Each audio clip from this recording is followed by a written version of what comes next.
This is GGB. We're going to be getting into this third quarter of action. Up by 20 points is the Pac-12 Commanders, and it's looking like they're in a position where if they score a touchdown here, the game is likely out of reach, right? 20-point comeback is doable. 27 seems very, very, very unlikely. The chances of that being able to happen is very low. So if Justin Herbert is to lead this team down, get him a touchdown, we could easily see this game be out of reach. And on the field is Justin Herbert. Again, this is huge, right? A big drive likely puts the game away. We can start basically talking about how the Pac-12 matches up against the FCS Division II, Division III. And we can talk about the other teams moving forward. Under center here is Justin Herbert. He's going to take the snap. Four-man rush. He's going to have time. Fires it. That's going to be caught on a flag route. Is going to be Keenan Allen? It's another Keenan Allen grab. And it's going to be another first down for the Pac-12 Commanders, who is in control of this football game. Great throw by Herbert. Great catch by Keenan Allen on the sideline. Toe drag. Get it inbounds. Bad breaking coverage there if you're a Chargers fan. But, wow. This Pac-12 team looks amazing. To be fair, playing against a weak Sunbelt team. No offense to Sunbelt fans out there, but you do not have the strongest football team. Shotgun here is Herbert. He has time. A lot of time in the pocket. Forever in the pocket. Checks it down underneath, and Schultz is going to pick up another first down. And if you learn anything from this game, if you are a FCS Division II, Division III fan, and you're watching this game, and you're like, how are we going to beat the Pac-12? The first key to me, in my opinion, is you've got to find out a way to stop Dalton Schultz. He's been a huge part of this offense here today. It's been a lot of the Schultz show, and it's going to be important to try and stop that if you're an FCS Division II, Division III fan. Shotgun here for Herbert. He has time. So a lot of time. Scrambles to his right. Might run this one. He does. He's going to slide to the 29-yard line. It's going to pick up 5 yards. Not the biggest gain, but it's enough to make this second and reasonable. Get 5 yards on first down. It's a good pickup for that reason alone. 2nd and 5. And on the first drive, they're already at the 29-yard line. Chip shot field goal lined up. Chance to make it a 23-point game. But you're hoping to score a touchdown and make it more if you're a Pac-12 fan. Shotgun here for Herbert. He has time. He's going to go draw up the middle to Christian McCaffrey. He's going to try and bounce it to the right. He's going to get 3 of those yards, but it's going to bring up a 3rd and 2.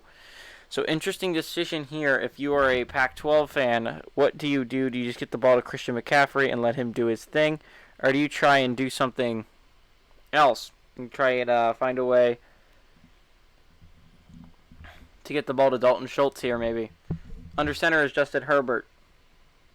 They're going to pitch the outside of Christian McCaffrey. He has some blocks, and he's going to pick up the first down to about the 21-yard line. Good pickup there by Christian McCaffrey. Picks up the first. Demario Davis there with the tackle. Unfortunately for Demario Davis, he is stuck on a not great football team. So, yeah. 3.5 minutes into this game, and it's already looking like on this opening drive, the Pac-12 could very well be ending the game basically on this drive. They've chewed 2 minutes of clock already here, almost 2.5. Shotgun here is Herbert. To the left of him is Christian McCaffrey. Takes the snap. Four-man rush. He has plenty of time. Fires under the... He's going to fire underneath and caught it. It was Dalton Schultz. Dalton Schultz with yet another big catch. Dalton Schultz's 7th catch of the ball game. Again, he has been where this offense has started and stopped. I mean, Amon-Ra St. Brown has made a lot of big plays. So has Keenan Allen. But you're talking about the most consistent playmaker for this football team so far today, and it has been Dalton Schultz and the way they've used Dalton Schultz. And if you're an FCS Division II, Division III fan, you've got to find a way to stop that. Shotgun here for Herbert. To the right is Christian McCaffrey. Takes the snap. Four-man rush. He's going to have time. He's going to fire to the end zone. That is going to be incomplete. Going into double coverage. Trying to give Keenan Allen a chance. Almost intercepted, honestly.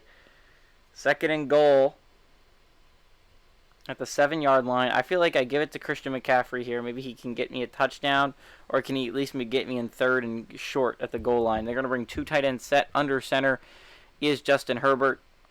Take the snap. It's going to be a pass. He fires quickly. It's going to be caught on the slant for a touchdown. Keenan Allen.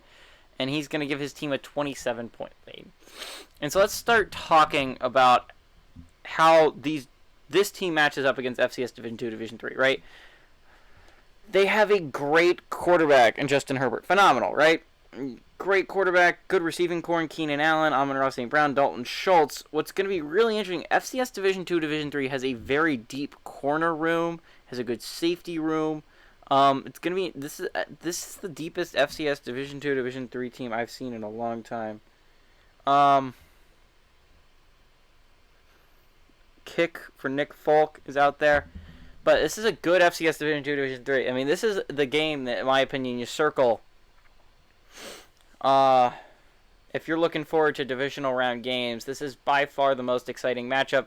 Pac-12 versus FCS Division II, Division III is a rivalry that you love to watch. They play each other so many times in these playoffs, and it's a pretty even matchup most of the time, right? We've had a couple blowouts, but they play each other every year, and about 50% of the time Pac-12 win. 50% of the time the FCS Division II, Division III team wins. I mean, that's a solid team. The only question mark is quarterback, right? If you're a FCS Division II, Division III Eagles fan, you would love if the quarterback was a little bit better than Jimmy Garoppolo, but that's the best you're going to get, at least for right now. And onto the field comes Taylor Heineke. His team down by 27. Actually, he's coming off the field. Not great, Matt. Good job. But I think that game's going to be really interesting. I think an underrated game is I think the Independent Chiefs could give the SEC Lions a hell of a fight, right? That was the 8-9 matchup that we got a really great game out of with the Mountain West Vikings and the Independent Chiefs. The Independent Chiefs came out on top, but they have a very good and explosive offense. Under center is Heineke. They go play action here. He's going to have time. He's eventually going to get sacked, though, at the 17-yard line. Cam Jordan with his first sack of the ball game. What I'm saying is about the SEC is a very good team, right? And I think it's either going to be a blowout or the Independent Chiefs are going to give them a very good game, right? Because the Independent Chiefs have some real talent on offense. Zach Wilson played extremely well at the end of last game. You have a really good running back, Jamal Williams. And remember, this is the last year Independent Chiefs lose a lot of their players, right? Because there's 6 independent teams. You lose 2 of them, with BYU moving to the Big 12 and New Mexico State leaving. New Mexico State's not a huge loss, but BYU makes up about a third of that football team. Losing them is going to be a huge loss in the future. You lose your top 2 quarterbacks in Taysom Hill and Zach Wilson. So it's going to look like a lot of Notre Dame guys and Liberty guys at quarterback. Malik Willis and Ian Book's going to have to fight it out next year. This is your real last legitimate chance for a while until you get a new quarterback. Scramble to the left as Heineke. He's going to throw on the run underneath. It's going to be caught. Good read. It's going to get to the 38-yard line. Good read by Heineke, getting it out underneath to his receiver. He's able to catch it and turn that into a big gain. J.D. McKissick there with the catch. But again, down by 27 points, you're going to need a lot of big plays like that from Heineke and McKissick. Heineke takes a shot there to get that ball out. But yeah, I think that game has the possibility of being really good. Another one I would circle is Big 12 ACC. This is a really good rivalry. Big 12 ACC normally play each other. Big 12. A Big 12 Big 10. We don't get Big 12 ACC this year. We get Big 12 Big 10. That should be a really fun game. Handoff up the middle. He's going to get absolutely stuffed by Eric Kendricks. Eric Kendricks is a guy you've got to watch out for if you're a FCS Division II, Division III fan. But looking at it, right? The Big 12 is interesting. If Patrick Mahomes is healthy, right? He got hurt at the end of last game. We're going to have to see if he has a 1 in 4 chance in playing in that game. So he's a 25% chance. If not, they're going to have to start Jalen Hurts, which is going to suck if you're if you are a Big 12 49ers fan, you want your team to win a championship for the first time since when 3 years ago when the conference champions first started getting put on YouTube. Heineke gets hit on that throw. He's able to get it out, get 5 yards, make it a 3rd and 7.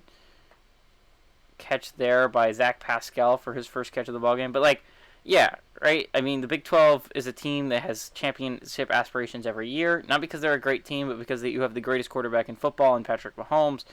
If you don't have him, I find it very hard to believe that you have a chance against the Big Ten. But if you do have him, I think it's very possible that they could give the Big Ten a serious fight there. It's the first time the Big Ten has been seeded this lowly. The 3 seed is extremely low for them. They are normally the 2 or the 1 seed. And remember, this is a Big Ten team that's the only team to have won it twice. The Big Ten is the only conference to have won it twice. The ACC has won it once, and the Big 12 has won it once. The SEC have never won it. The Pac-12 have never won it. And the FCS Division II, Division III team has never won it. FCS Division II, Division III is the only team to have never reached the championship game. Awful punt, again, by the Sun Belt. There's going to be a flag there. Fair caught at the 42. Holding. I don't understand why you held Frankie Louvu, but it's going to cost them about 10 yards there. Got to set him up at 30. Still excellent field position thanks to the awful punt by the Sun Belt punter. But, yeah, the Big 12 could definitely give the Big 10 a fight. It's going to be really interesting moving forward.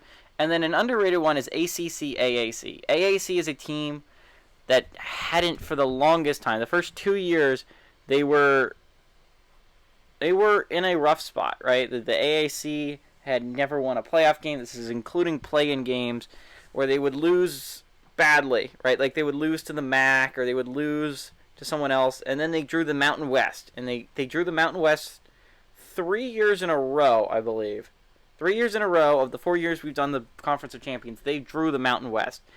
And the first 2 years, they lost. The first year, they lost badly. Like, it was a bad loss. The second year, they lost badly again, I believe. They lost badly again. Let me see. I've done the Conference of Champions 4 years. We have 4 champions. So, yeah, third year, we finally see the AC start to break out a little. They do not end up winning that Mountain West game, but they make it close at the end. Normally, they would have given up. They make it a 4-point game. They're driving. They just don't get a chance at a Hail Mary, and they lose the game on that. It was a phenomenal football game, extremely exciting to watch. Then the year after that, the third year of Conference of Champions, the Mountain West have that amazing fourth year, last year. Last year they have this amazing comeback against the Mountain West, down by 10 plus at halftime. They come back and they win this just massive game, right? By the way, the Pac-12 is driving, if you want to know. They're already inside the 40 of the Sun Belt. Under center is Justin Herbert, trips to the bottom of the set. He takes a snap. He has time. He's going to fire across the middle. It's going to be caught to the 21-yard line, 22-yard line. The Markham is Keenan Allen. But you're talking about an AAC team that looked dead in the water for 2 straight years. They did not put up a fight in really either game. Third year, they finally put up a fight. In fourth year, they win their first Conference of Champions game by coming back and upsetting the Mountain West and moving on to the next round.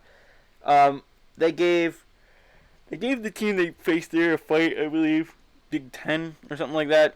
It wasn't enough, and the Big Ten ended up moving on, and I think they won it all last year, so it wasn't super embarrassing for the AAC.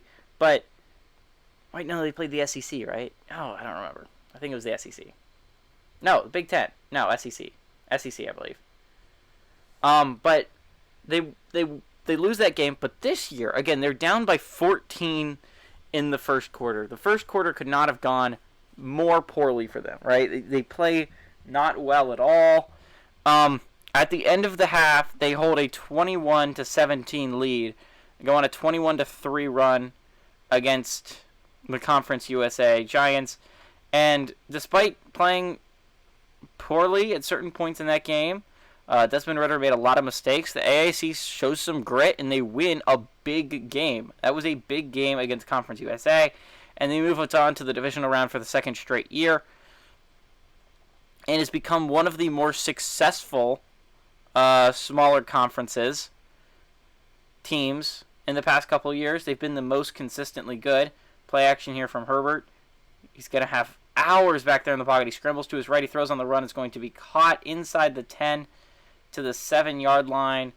Is Keenan Allen? No, Amon-Ra St. Brown there with the catch in that one. Chance to take a 41-7 lead here. Chance to really rack up those points. Really, the only thing you might be watching for is injuries. And that the AAC is playing a good ACC team, by the way. This is an ACC team that also has championship aspirations. It's been a hot second since they've been seeded as high as the 2 seed, and that's what they are this year. One path to the Super Bowl is going to go through Atlanta, barring losses, right? Like if AAC upsets the ACC, then yeah, the path to it does not go through Atlanta. But the ACC, if they keep winning, will have home field advantage until the Super Bowl. So it's really cool. The SEC is going to have the same thing going there, which means if the ACC wins and the Big Ten win, Big Ten ACC for a chance to go to the Super Bowl is going to be an extremely fascinating game to watch. Herbert throws off his back foot. It's going to be incomplete. 3rd and goal upcoming at the 7-yard line. Chance to keep some of the pride here if you're a Sunbelt Charger. But yeah, I think all 4 of those games have the possibility of being very good. The game I am most excited for, though, is by far FCS Division II, Division III Eagles versus the Pac-12 Commies, right? The Pac-12 Commanders went on a run last year. It was a surprising run, but it was a run nonetheless where they beat the FCS Division II, Division III team at home, which was expected. Ooh, he's tackled short of the line to gain. 4th and goal. You probably kick this. No reason to go for it. Just add some more points onto the board. Zach Ertz with his 2nd catch of the ball game. He's the number 2 tight end for this football team, if you didn't know. But you're talking about it like a team that is exciting, right? The Pac-12 is exciting. They just won a big game last year against the FCS Division II, Division III team. They're going to want some revenge. And then the Pac-12 went and they beat the SEC in overtime in a big shocker that no one really expected. Fortunately, they lost pretty badly to the Big Ten Bengals in the Super Bowl. So a lot of people don't remember how great of a team and great of a run they went on last year. But the Pac-12 is very much an underdog, but a good football team that has a very good chance of going on a run here in this tournament and trying to win the Super Bowl. Remember, I think the lowest seed to have ever won it is a 6. So it's not insane that a 5 seed can win it. A 6 seed and the Big 12 49ers went on a run with Patrick Mahomes and then ended up beating the Big 10 in the Super Bowl. I believe we've only had 1 year where the Big 10 has not been in the Super Bowl. That was the year we got ACC, SEC for a championship game. That was a cool one. But we got Big 12. No, that wasn't SEC 8.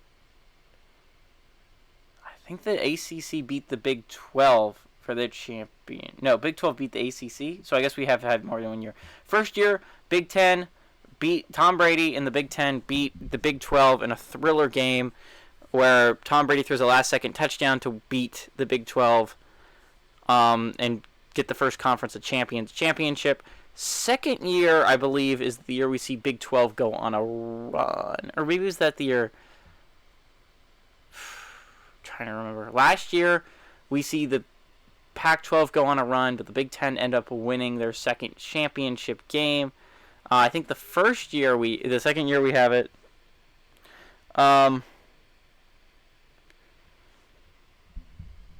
Second year we have it.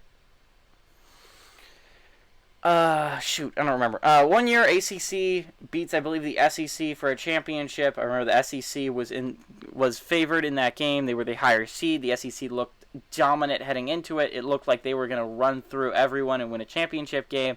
And it was Lamar Jackson's breakout MVP season. So Lamar Jackson plays insane in that game and wins the ACC Buccaneers at that time, their first championship, first and only conference championship. The Big 12, maybe the year after that. The Big 12, I believe, plays the ACC. Big 12 goes on a run, and this is the 6th seed, end up making the conference championship. The ACC does beat the Big 10 that year as the 2-3 seed matchup. And that was it was at the Big 10 too, so the Big 10 had it as well. Then the third year, ACC, Big 12 play in a championship game. Looked like the ACC was going to win it. upset gives the Big 12 their first and only title as well. They are the only team outside of the Big 10 to be in 2 championships as well. They have the same record in them as the Big 10 does as well. The ACC has made it to 2 as well. Again, remember they're 1-1. The SEC have made it to 1 championship game and lost it, and the Pac-12 has made it to 1 championship game and lost it. The FCS Division 2, Division 3, I'd like to point out, of the teams that I just mentioned, they are the only ones to have never reached the summit. They've never reached that championship game appearance. Pac-12 hadn't either until last year. Does that change this year for the FCS Division 2, Division 3? We will be only down to 8 teams after today, after this game is officially over and the Pac-12 move on. No team higher than a 6 seed has ever advanced to a conference championship game. Does the Independent Chiefs or the AAC Buccaneers change that? It's going to be interesting. Oh! Heineke tried to force it, and he's picked off yet again.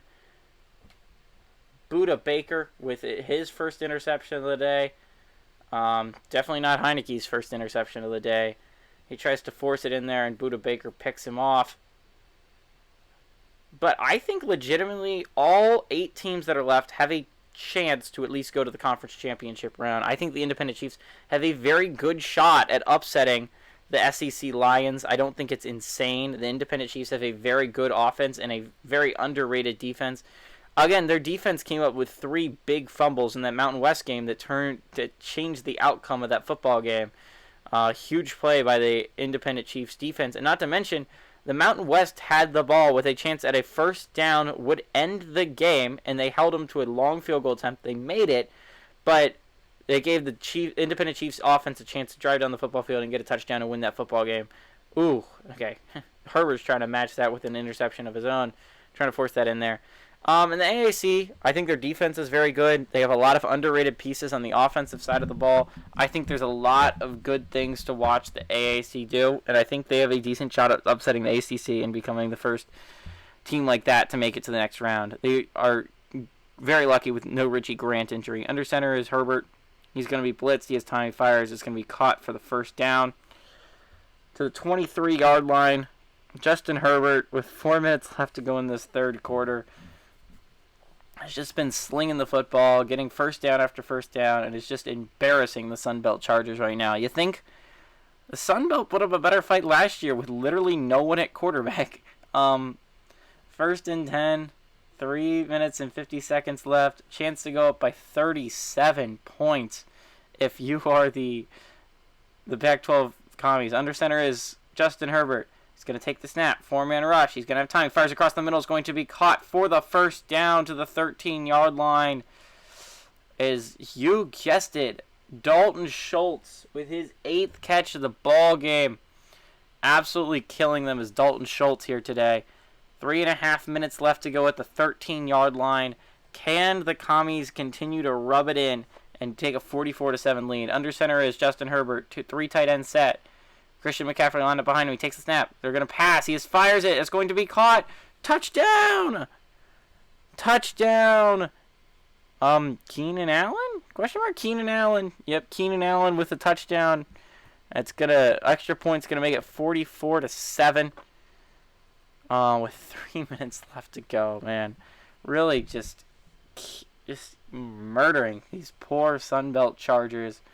But if you're the Sunbelt, you just need to get better, right? You're the only team. Okay, you're one of 2 teams to have never made it past Wild Card Weekend. The other one's Conference USA, and Conference USA is getting better. They were close this year. They've been close a couple times. Sunbelt, I mean, you're getting better. You finally have a quarterback. But it's a drubbing every year, man. It's not close. You've got to figure out what you're doing wrong.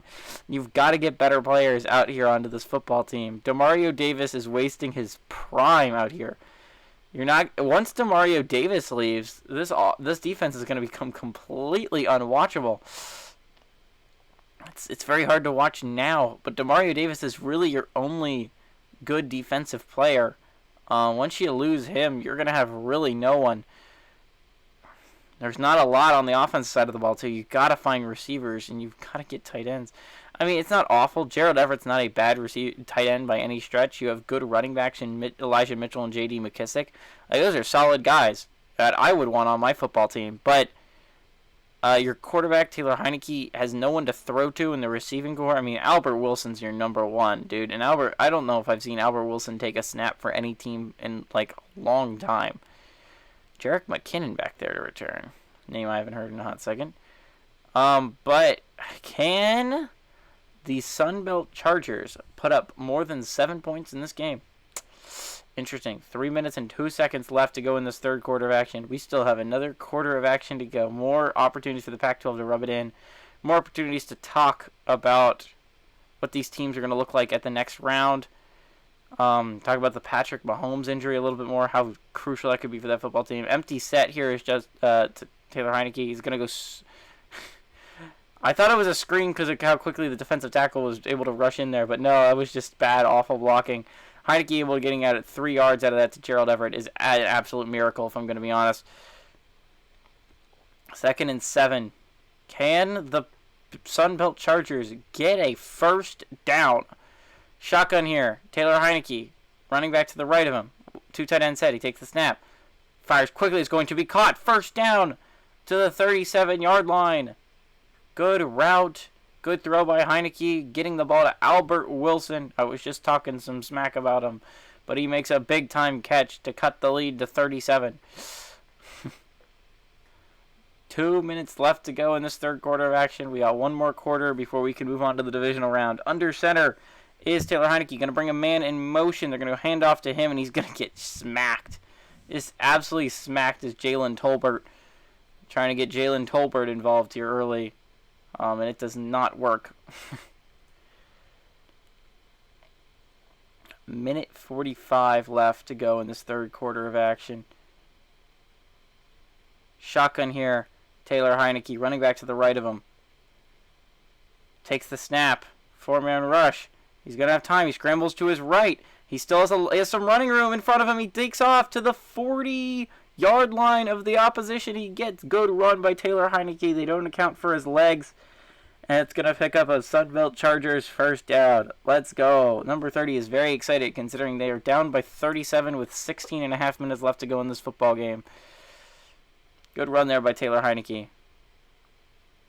Waits to go out of bounds until he has some contact. And so he picks up about as many yards as you could possibly expect from him. 1st and 10 at the Commies 40. Can the Sunbelt put up any points? 2 tight end set. Under center is Taylor Heinicke. Running back straight behind him. He's going to actually go pass here. He's going to scramble to his right. He's not going to have a lot of running room. He's going to get some yardage, though. Going to get about 5. Not a bad gain on first down. 2nd and 5 upcoming at the 35-yard line for the Pac-12. 55 seconds left. Can at least the Sunbelt get in field goal range to try and cut into the lead at least a little bit, put up double digits in a playoff game? Shotgun for her. Heinicke takes the snap. He's going to fire it. It's going to be caught over the middle inside the 35, the 30 to the 25. Good throw by Heinicke, and the seconds are clicking off. Gerald Everett with his 10th catch of the ball game. Really the only watchable part. Well, actually, Elijah Mitchell and J.D. McKissick have both played well today. 20 seconds left to go in this third quarter of action. 15. Shotgun here for Heinicke. Trips to the top of the set. Clock waning down. He takes the snap. He's going to fire across the middle. It's going to be intercepted. Wow. Another interception for Taylor Heinicke. Budda Baker's second in this quarter. Budda Baker with another interception. Budda's really running up his stats here today, and that's going to stop the... That's going to stop the Sunbelt from getting any more points, really, in this third quarter of action. Hey, everybody, this is GGB saying adios, amigos. And please watch the fourth quarter, even though it's going to be bad. Herbert's going to throw it. He's going to be caught underneath. He's going to make a move, and he's going to get a first down. Bye, everyone.